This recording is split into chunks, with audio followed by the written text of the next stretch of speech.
भारत और नेपाल के रिश्ते सिर्फ दो देशों की सरहद तक सीमित नहीं है, बल्कि ये साझा इतिहास, अनूठी सांस्कृतिक विरासत और मजबूत भावनात्मक जुड़ाव के प्रतीक है। ये विचार नेपाल के सुप्रसिद्ध उद्योगपति, राजनेता एवं समाज सेवी डॉक्टर विनोद चौधरी ने नोएडा स्थित एशियन बिजनेस स्कूल (ABS) में व्यक्त किए। वहीं संस्थान में आगमन पर उनका भव्य स्वागत किया गया। तो बताते चले कि international chamber of media and entertainment industry (ICMEI) के सहयोग से आयोजित इस विशेष सत्र में AAFT यूनिवर्सिटी के प्रेसिडेंट डॉक्टर संदीप मारवा तथा Luxury.PR की फाउंडर ऋचा मेहता विशेष रूप से उपस्थित रहीं। वहीं डॉक्टर संदीप मारवा ने मुख्य अतिथि का परिचय कराते हुए कहा है कि डॉक्टर विनोद चौधरी का संघर्ष और दूरदर्शिता आज के युवाओं के लिए काफी वैश्विक रोल मॉडल है। दोनों देशों से संबंध कूटनीति से ऊपर आपसी विश्वास और आध्यात्मिकता की मजबूत नींव पर टिके हैं। वहीं इसके साथ ही अपने संबोधन में डॉक्टर विनोद चौधरी ने अपनी चर्चित आत्मकथा मेड इन नेपाल का उल्लेख करते हुए विद्यार्थियों के साथ उद्यमिता, एंटरप्रेन्योरशिप, नेतृत्व और सफलता के मूल मंत्र साझा किए। वही कार्यक्रम के अंत के एक संवाद में क्वेश्चन आंसर भी हुआ, जिसमें डॉक्टर चौधरी ने व्यापार और करियर से जुड़े विद्यार्थियों के सवालों के बेहद प्रेरक जवाब दिए। वहीं समापन पर डॉक्टर संदीप मारवा ने उन्हें स्मृति चिन्ह भेंट कर सम्मानित किया।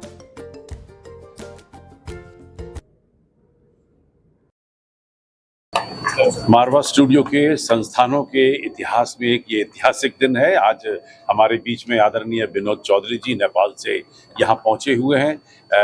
विनोद चौधरी जी का नेपाल के सबसे ज़्यादा चर्चित और जाने पहचाने लोगों में एक बहुत बड़ा नाम है। आपका बोलबाला सारी दुनिया में है। आपने अपने बिजनेस के ज़रिए नेपाल का ही नाम नहीं बल्कि एक बिजनेस कम्युनिटी का जो नाम किया है उसका श्रेय इनको जाता है। हमें आज बड़ा गर्व है।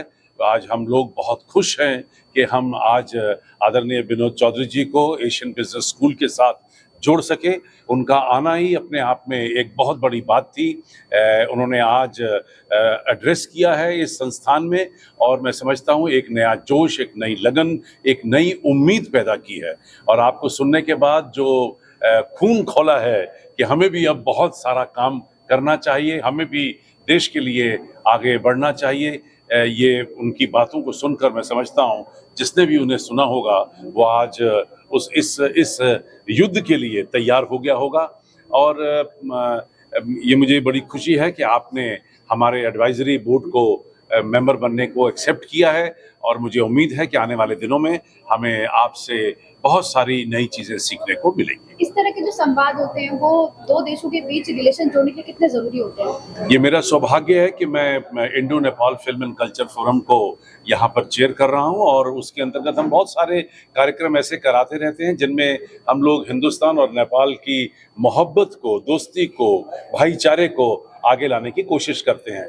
मैं समझता हूँ आज ये सबसे बड़ा इवेंट होगा अब तक का जहां विनोद चौधरी जी यहाँ आए और पूरा नेपाल आज हमारी तरफ देख रहा है। और मुझे उम्मीद है कि आज के इस कार्यक्रम के बाद दोनों देशों के संबंधों में एक बहुत बड़ा बदलाव आएगा।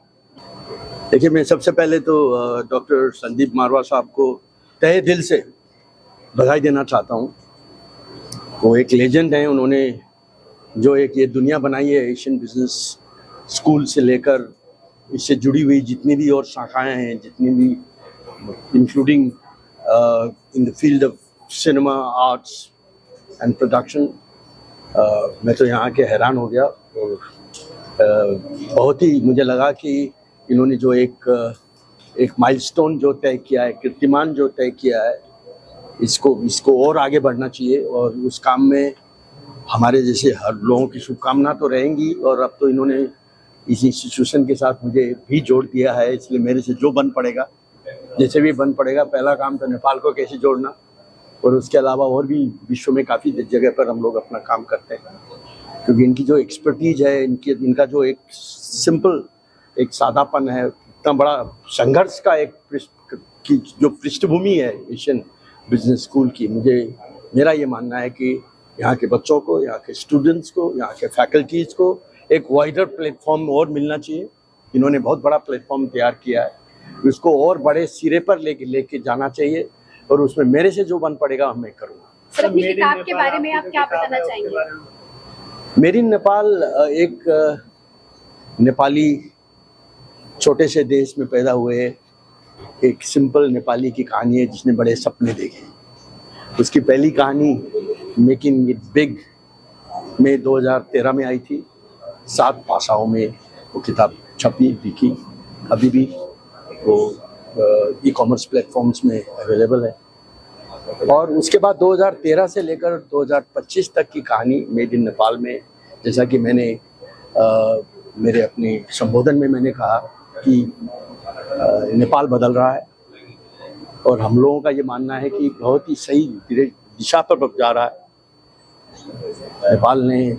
नेपाल की जो अपनी जो पीड़ा है, नेपाल के यूथ, जो नए जनरेशन की लोगों की जो चाहना है, जो अपेक्षा है, उसको एड्रेस करने के लिए रास्ते पर नेपाल आगे बढ़ रहा है। और उसी का एक हिस्सा मेड इन नेपाल भी है, जिसका नैरेटिव, इसका होल नैरेटिव अब कोई एक ग्रुप या एक व्यक्ति से संबंधित नहीं है कि बल्कि क्यों हुआ नेपाल में जेएनजी मूवमेंट, उसके पीछे क्या दर्द क्या था, और अब जेएनजी मूवमेंट के बाद जो सरकार बनी है और जिस तरह से नेपाल आगे जा रहा है उसको हम लोग किस नज़रिए से देखते हैं। मैं अपने एक बिजनेसमैन के नज़रिए से कैसे देखता हूँ, मैंने ये शेयर करने की कोशिश की। यंग एंटरप्रेन्योर्स को क्या आप मैसेज देना चाहेंगे? यंग एंटरप्रेन्योर्स को इंडिया और नेपाल को क्या मैसेज देना चाहेंगे? मैं यही कहना चाहता हूँ कि किसी भी यंग एंटरप्रेन्योर के लिए या यंग जनरेशन के लिए अभी से बेटर वक्त कभी हो नहीं सकता, क्योंकि टेक्नोलॉजी ने सारी दुनिया को इतना छोटा बना दिया है, इतना वेल कनेक्टेड और इतना एक कंप्लीटली इंटीग्रेटेड बना दिया है कि कोई कहीं भी किसी भी की पैदाइश हो, कहीं भी बैठ के बहुत बड़े से बड़ा सपना देख सकता है और ओवरनाइट अपने सपने को आगे लेके जा सकता है।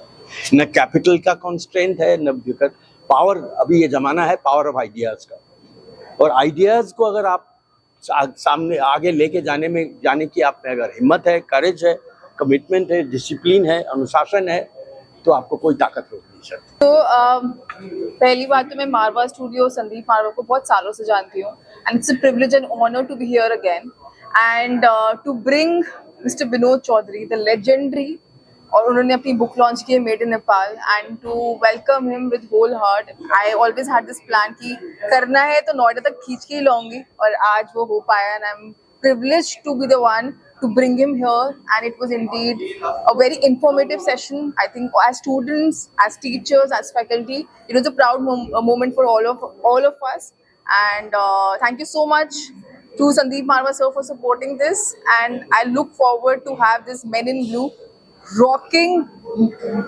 much bigger way, plus working on India-Nepal relation. Thank you so much. Thank you.